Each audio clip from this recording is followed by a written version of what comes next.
So if you're thinking about getting another cat, we really need to think about what the current resident cat really would think about that. Many people would fall into the trap of thinking that their cat might need a friend, particularly if a feline companion has recently passed away. Certainly as people, that's how we might feel, and we need to be careful not to transfer these feelings onto animals. It's easy to think that if you just put cats together, they will just figure it out for themselves. The unfortunate reality is that many cats that are returned to cat protection are due to poor integration with the existing resident cat. The process to introduce cats to other cats takes many stages, and so what we really need to do is set these cats up for success. So a change of environment can be really overwhelming for a new cat. This is why we would recommend setting up a sanctuary room. So this can be a spare bedroom, which is ideal, and particularly something that's not the resident cat's favourite room. You need to pop in all the cat's resources that they need, so a food bowl, water bowl, litter tray, all spaced out within that bedroom. Every cat's going to be different, but as a very rough guide, the new cat should be in the sanctuary room, away from the resident, for at least a week. This will allow the new cat time to gradually adapt to their new surroundings before meeting the resident cat. So the most important stage in introducing cats to other cats is scent swapping. It's really important that this stage isn't rushed at all. It's quite common for people to either rush through it or actually skip it altogether. And this is where you collect scent from one cat, so on the cheeks and on the forehead with a clean cloth, and then you swap it and give it to the other cat, ideally in the middle of the floor, so the cat has the choice to either approach it or avoid it. This is really important so cats that are so governed by scent can really start getting very gradually used to the scent of another cat. The scents will need to be topped up ideally at least once a day, because the scents will disappear over time.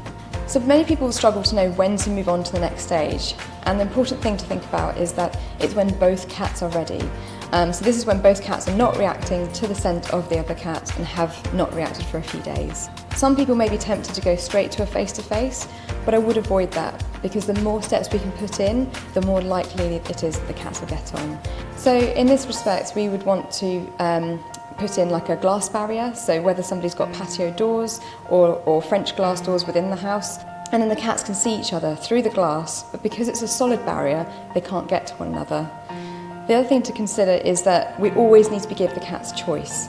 So I wouldn't put one cat right next to the glass. What I want to do is open the door the other side of the room and allow a cat to come in and choose whether to approach that glass barrier or not. When the introductions have finished, just gently usher the new cat back to their sanctuary room.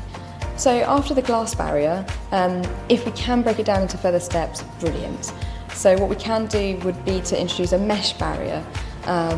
Some people, if they have rabbits for example, can use a run lid and put that through the door frame sort of temporarily. Equally, what people can do is go to a DIY store and buy some mesh that they could temporarily tack to a door frame, or it could even be a baby gate. So that this will allow the cats to not only see each other, but also start to smell each other too, while still having a bit of a barrier so they can't get to one another.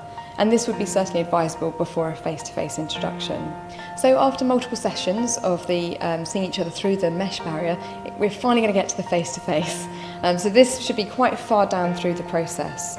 And when we do this, again, we don't want to put one cat in front of the other cat. We want to give both cats the choice by opening the door and allowing them to choose whether to come through or not. Again, both cats need to be aware of where the exit points are and where they can get up high, and keeping these introductions short and sweet and making sure we're forming positive associations with each other by using treats or interactive play.